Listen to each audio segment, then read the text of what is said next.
night, Rosette. Mwah.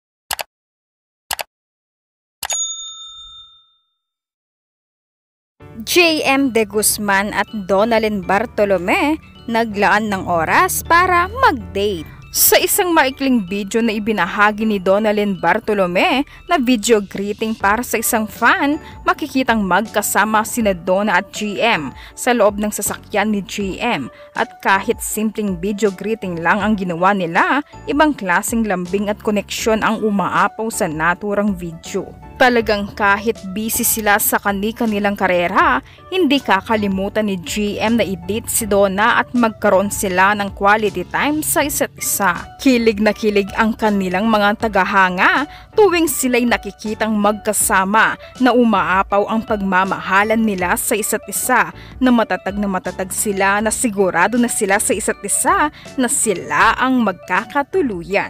Ang supportive nila sa isa't isa, lalo na si Donalyn, full support siya sa mga proyekto ni GM.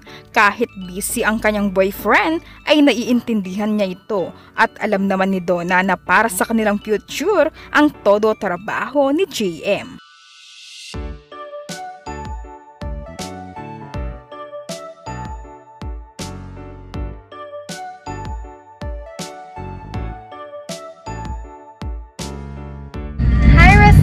Good night. Say good night to Rosette. Good night. Night, Rosette.